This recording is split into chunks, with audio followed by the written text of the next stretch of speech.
Alors bonjour à tous, bienvenue sur cette séquence d'explications sur ce module de Cisco. Alors je vais spécifiquement donner quelques explications sur le routage dynamique. Sans plus tarder, nous allons nous y mettre. Alors vous avez certainement reçu les différents chapitres, chapitre 6 et chapitre 7. Dans ce chapitre 6, on a parlé du routage dynamique. Donc on a présenté un peu le concept. Qu'est-ce que c'est, à quoi ça sert, comment ça fonctionne, les comparaisons, les fonctionnalités. Et dans le chapitre 7, on a présenté donc trois protocoles de routage sur lesquels nous allons travailler, le RIP, le EGRP et l'OSPF. Donc cette séance, c'est pour vous expliquer un peu quelques notions que je considère n'être pas faciles à appréhender. Et donc après, si vous avez des questions, vous pouvez les poser pour que je donne plus d'explications. Alors, qu'est-ce que j'ai noté moi dans mon petit calepin pour vous expliquer des éléments supplémentaires? Alors, on va commencer un peu par éclaircir la comparaison entre le routage statique et le routage dynamique. Alors, je vais lancer une vidéo ici à gauche. Prière à vous de suivre la vidéo. Ok, donc cette vidéo montre un peu le fonctionnement du routage dynamique. Voyez-vous, avec le routage dynamique, une fois que le protocole de routage a été utilisé, le reste du travail se fait automatiquement par le routeur. Donc les différents routeurs vont avec cette intelligence au niveau des protocoles de routage, notamment les algorithmes de routage, ils vont pouvoir systématiquement échanger des informations entre elles sans intervention de l'utilisateur. Par contre, regardez maintenant l'image à droite avec le clavier. Pour le cas d'un routage statique, l'utilisateur ou bien l'administrateur est régulièrement obligé de reprendre le clavier et de ressaisir les informations qui ont été modifiées. Donc, quel type d'informations peuvent être modifiées? On a les différentes routes. Donc, un routeur a deux interfaces. On a l'interface locale et on a l'interface WAN. Donc, pour tout changement qui pouvait subvenir, que ce soit sur l'interface locale ou l'interface WAN, on est obligé de retaper les lignes comme c'est, disons un exemple ici, IP route 172, ainsi de suite. Donc, imaginez-vous que vous avez un routeur qui a plusieurs branchements et qu'il y a 10, 20, 30 branchements qui ont été modifiés. Donc, il vous faudra reprendre le clavier et réécrire toutes ces lignes. Ce qui n'est pas mauvais lorsque votre réseau est de petite taille.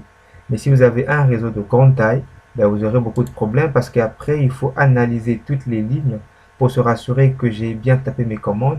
Sinon, vous aurez créé plus de problèmes que de solutions. Parce qu'après, votre réseau ne pourra pas permettre aux machines de bout en bout de communiquer. Donc, c'est en fait sur cet aspect-là que les inconvénients ont conduit le système à évoluer vers le protocole, vers les protocoles dynamiques. Donc, quels sont ces inconvénients-là du système de routage statique qui a vraiment emmené le système à migrer vers la politique de routage dynamique? Voilà. Voici les inconvénients. Donc, la configuration initiale et la maintenance prennent du temps. Donc, imaginez-vous si vous avez 10 lignes de route à saisir par routeur. Et si vous avez un grand réseau de 5 à 10 routeurs, ben, ça va faire près de 50 lignes. Donc, vous avez toutes les chances ou toutes les possibilités de vous tromper quand vous êtes en train de faire une saisie. Et l'intervention de l'administrateur est requise pour assurer la mise à jour. Donc, même la mise à jour pour une ligne, il faut que tu interviennes, ce qui n'est pas intéressant. Du coup, le réseau n'évolue pas trop bien, voilà. Et les exigences en termes de connaissance complète de l'ensemble du réseau est une obligation. Tu es obligé de maîtriser l'architecture de ton réseau parce que pour écrire une route, tu dois savoir vers quel routeur ça va pointer. Par contre, lorsqu'on a appliqué, donc je reviens sur l'image à gauche, la petite vidéo, lorsqu'on a appliqué un système de routage dynamique, les commandes ne vont se saisir que la première fois. Et pour le reste, ce sont les protocoles qui vont se charger de cet échange-là.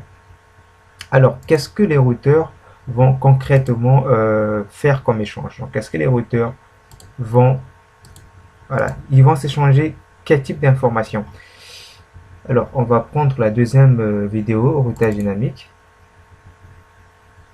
Voilà, on va, voilà, qu'est-ce qu'ils vont s'échanger? Eh bien, ils vont s'échanger leurs informations de la table de routage. Parce qu'on a lu, ou on a vu un peu plus bas, les éléments qui composent notamment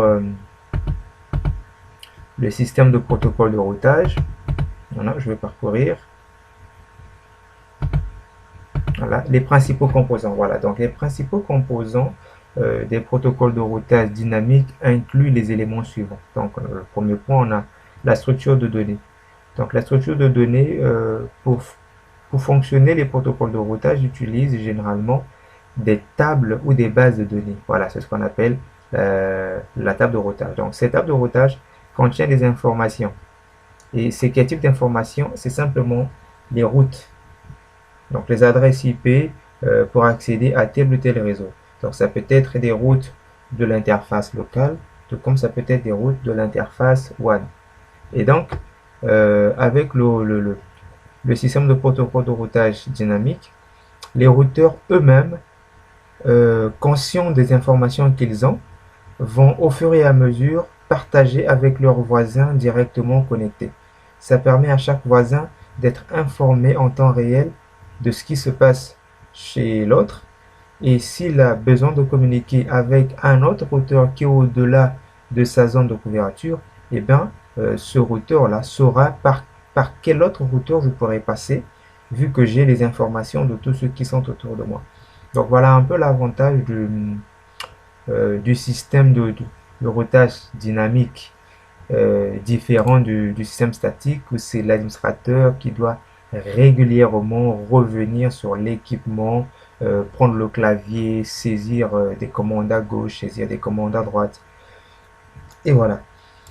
Alors, on va passer sur la troisième vidéo. Alors, la troisième vidéo nous présente un peu le démarrage initial d'un réseau avec les routeurs.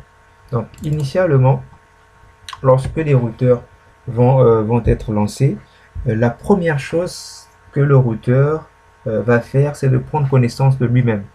Donc, il démarre sa table de routage en la remplissant des informations qu'il a personnellement, notamment les adresses IP de chaque interface. Donc, si un routeur a deux interfaces, elle commencera à remplir sa table de routage des interfaces propres à elle. Donc, ici, on a trois routeurs. Le routeur numéro 1 démarre sa table de routage. Donc, elle va remplir les informations de son interface Fast Ethernet, la partie locale, et aussi les interfaces du côté serial, toujours en local. Donc, chaque routeur ici a au moins deux interfaces, donc deux adresses IP ou deux réseaux de communication.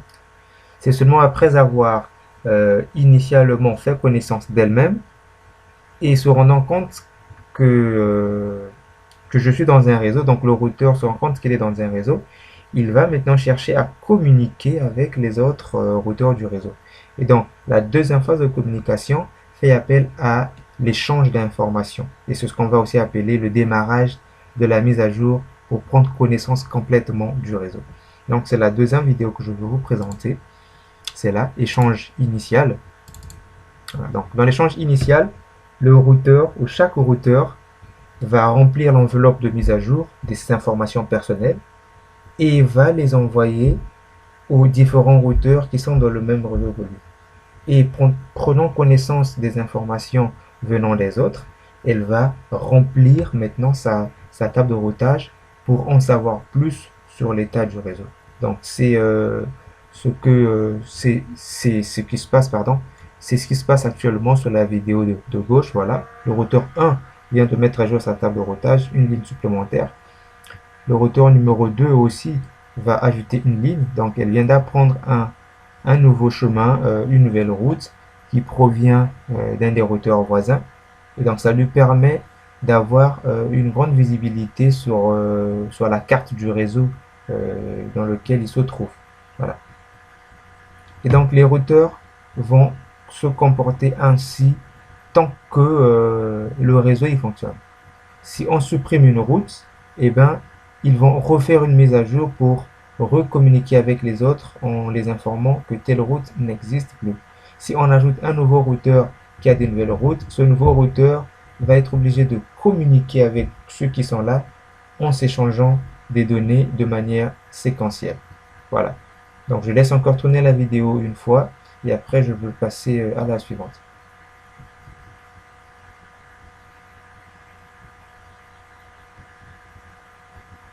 Voilà, l'échange est fait. Et après, mise à jour, voilà, j'ajoute une nouvelle route connue, plus 1. Et si vous voyez bien les en-têtes de tableau, nous avons l'en-tête, donc la partie réseau, la partie interface et la partie saut. Donc la valeur 0 signifie que cette adresse IP est directement branchée à mon interface. Donc je ne saute aucun autre équipement pour y accéder. Et à partir de la valeur 1, ça veut dire que je saute au moins un routeur pour accéder à ce réseau-là en passant par l'interface qui est là. Donc si c'est sur 2-3 chemins, sur 2-3 routeurs, la valeur sera de 2 ou de 3 en fonction du nombre de sauts que le routeur va avoir à faire. Ok, terminé pour cette vidéo. Je vais donc prendre la cinquième qui parle de l'échange suivant. Donc après le premier échange, qu'en est-il de l'échange suivant? Okay. Donc au niveau de l'échange suivant, les équipements vont encore faire une deuxième mise à jour. Voilà. Le premier routeur collecte toutes les données qu'il a. Le deuxième aussi se met à collecter les données qu'il a. Voilà. Donc chaque enveloppe sera envoyée dans une partie du réseau pour communiquer avec celui qui est dans cette partie du réseau. Voilà, l'échange a été fait. Donc le routeur 1, voilà, a une nouvelle information et vous voyez que l'on est passé à 2. Donc les interfaces directement connectées sont au nombre de sauts 0. Ça veut dire que je ne saute aucun routeur pour les atteindre. Ils sont directement connectés à moi. Pour la route du réseau 10.3.0.0, on a mis 1. Ça veut dire que je saute au moins un routeur ou je passe par un routeur au moins pour atteindre ce réseau-là. Et la dernière ligne, le nombre de sauts est à 2. Ça veut dire que je saute 2 routeurs ou je passe par 2 routeurs au moins avant d'atteindre la destination qui est ce réseau 10.4.0.0. Mais je passe par quelle interface? Et bien par l'interface S0/0/0. Donc ça c'est le genre d'interface qu'on appelle interface sérielle. Donc voyez-vous, si on avait un quatrième, un cinquième, et bien les routeurs en extrémité allaient continuer de se mettre à jour. On allait passer au nombre de sauts à 3, à 4, à 5, à 6 et ainsi de suite. Voilà un peu comment est-ce que la mise à jour se fait de manière dynamique. Alors, comportement fonctionnel entre RIP et OSPF. Alors, je vais laisser tourner la vidéo. Alors, je vais rentrer un peu dans le cours pour expliquer une deuxième notion. Donc, pendant que la vidéo tourne à droite, je parcours le fichier ici à gauche, ici à droite plutôt, pour présenter, pour expliquer une notion importante. Voilà, je vais remonter. On nous a dit un peu plus haut que, voilà, introduction. Voilà. Les routeurs transfèrent les paquets à l'aide d'informations fluent de la table de routage. C'est ce qu'on a déjà vu tout à l'heure. Les routes vers les réseaux distants peuvent être apprises par le routeur de deux manières. Donc un routeur peut apprendre les routes de manière dynamique ou statique. Donc c'est en fait les deux modes de routage. Maintenant le troisième point, on dit le meilleur chemin de routage accessible à l'aide de différents protocoles et métriques. Donc certaines métriques utilisées incluent la bande passante, le coût, le délai et le saut. Voilà. C'est ce que je vais expliquer. Les métriques. En fait, les métriques ici, c'est quoi? C'est un peu la manière dont le protocole décide de communiquer ou bien d'échanger les informations. Donc il y a ce qu'on appelle la métrique par bande passante, la métrique par coût, la métrique par délai et la métrique par saut. Je vais expliquer cela en revenant sur la petite vidéo qui tourne à gauche. Donc ici on a deux protocoles que je vais utiliser pour illustrer ce que je veux dire. On a le protocole RIP et on a le protocole OSPF. Alors déjà, ils sont de quelle nature ces deux protocoles? On repart dans le fichier de cours. Voilà, classification. Donc en termes de classification, RIP est un protocole à vecteur de distance. Par contre, OSPF est un protocole à état de lien. D'accord? Revenons sur la vidéo. Alors, RIP choisit le meilleur chemin en fonction du nombre de sauts. Par contre, le protocole OSPF choisit le meilleur chemin en fonction de la bande passante. Qu'est-ce que ça signifie? Choisir le meilleur chemin en fonction du nombre de sauts. En fait, RIP est le type de protocole qui va décider d'aller à la destination en fonction du nombre de routeurs qu'il va devoir sauter. Moins il y a de routeurs, mieux c'est pour lui. Plus il y a de routeurs, c'est pas intéressant pour lui. Même si la bande passante, donc la vitesse à laquelle les informations vont être acheminées, est faible. Mais s'il va sauter un routeur, 2, 3, c'est ce qu'il va préférer comme meilleur chemin, qui est d'aller sur des liaisons qui peuvent aller sur 2 gigas, mais en ne passant que par 15 routeurs par exemple. Par contre, le protocole OSPF, lui, choisit le meilleur chemin en fonction de la bande passante. Donc, plus la liaison a une bande passante, donc une vitesse de transmission des informations élevée, ben, mieux sera enfin, c'est sur ça que le OSPF décide de faire véhiculer les informations. Alors, je veux sortir du contexte de l'informatique pour vous expliquer la chose dans un contexte beaucoup plus terre à terre. On a deux étudiants qui sont au niveau du rond-point sympathique, donc qui habitent au rond-point sympathique. Ils doivent aller travailler. Le premier point de travail, c'est un PACA 120. Et un PACA 120, il y a une très bonne connexion Internet, fibre optique, avec une bonne passante ou un débit, on va dire, de 2 gigas, de 2 gigabits par seconde de téléchargement. Donc imaginez-vous, j'ai une connexion de fibre optique à 2 gigas, c'est très rapide. Mais je dois aller à PACA et j'habite sympathique. Et on me propose un taxi pour aller me déposer. Deuxième option, il y a un lieu de connexion juste à Luandili, à côté là. Sauf que la connexion à Luandili, c'est moins d'1 méga. Et pour y aller, voyez-vous, de sympathique à Luandili, on peut aller à pied ou on peut prendre un 500.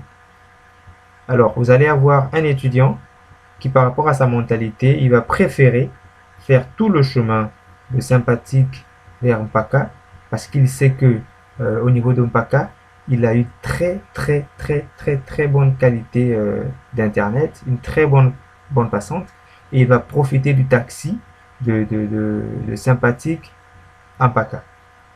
L'autre, par contre, il va se dire, bah non, je peux aller là-bas, c'est trop loin, moi je préfère aller à 0 mètres, même si la connexion n'est pas bonne, mais je peux faire cette distance à pied. Et voilà, on a deux mentalités. Donc l'étudiant qui va décider de partir de sympathique à PACA 120, parce que lui, il met la valeur sur la bande passante et la qualité de signal et le taxi qui va l'emmener, il a une mentalité OSPF. Parce que OSPF, lui, choisit le meilleur chemin en fonction de la bande passante. Donc plus la bande passante est élevée et poussante, donc il considère que les informations vont être vite et très vite véhiculées, lui, il prend ce chemin. Par contre, celui qui va décider de faire sympathique Luandili a la mentalité RIP. Lui, c'est pas la vitesse de circulation des informations qui l'importe, mais c'est la distance qu'il fait entre le point de départ et le point d'arrivée. Donc, s'il va faire 1 mètre pour y arriver, c'est tant mieux pour lui. Même si à la destination, son message fait une journée pour être envoyé. Par contre, celui qui va prendre le OSPF, lui, la distance, c'est pas grave. Parce que il considère qu'il va rouler comme sur une BMW à cette vitesse.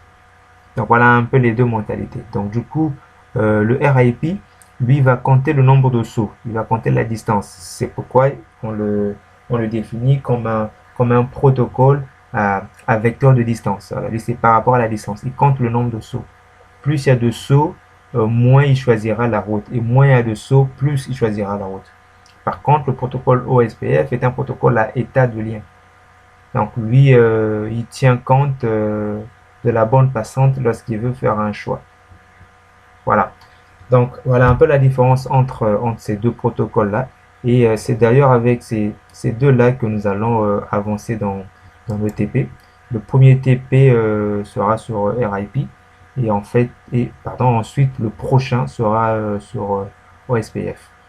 Allez, une dernière vidéo pour vous expliquer un peu l'état de lien. Donc, voyez-vous, on a cette topologie de trois routeurs. Alors, tant que tous les routeurs sont fonctionnels avec leur liaison et qu'il n'y a aucun problème, les mises à jour vont se faire de manière très simple. Donc, si c'est les mêmes informations, ils vont plus trop communiquer. Ils vont attendre le temps défini par le système pour faire une nouvelle mise à jour. Maintenant, ça peut arriver qu'un branchement d'une interface d'un routeur quelconque soit rompu à un moment donné. Donc, dès qu'il y a cette rupture, le routeur va systématiquement envoyer un message à tous ses voisins pour dire que ma liaison de gauche ou de droite a été rompue. Donc, prière à vous d'être informé de cela pour ne pas que vous m'envoyiez des paquets à destination de cette interface-là, parce que moi-même, j'ai un problème de communication. Voilà. Donc, à ce niveau, vous constatez bien que dans mon explication, à aucun moment on a parlé de l'administrateur qui doit intervenir. Donc, le routeur ou les routeurs entre eux vont s'échanger l'information. Par contre, si on était en mode de routage statique, les routeurs ne vont rien dire. 2, c'est à l'administrateur de s'en rendre compte. Et 3, il doit reprendre le clavier et se mettre à saisir les nouvelles routes. Sur chaque routeur, soit il va enlever, soit il va créer des nouvelles routes pour que la communication se refasse bien. Donc voilà un peu ce que j'avais à présenter comme explication sur cette première partie. Et donc à vous, chers étudiants, de me faire un retour de ce que j'ai expliqué, mais surtout posez-moi des questions sur les autres aspects du cours, parce que c'est vous les acteurs principaux. Moi, je ne suis que là pour vous servir. Ok, merci à vous et à très bientôt. À très bientôt. Au revoir. Au revoir.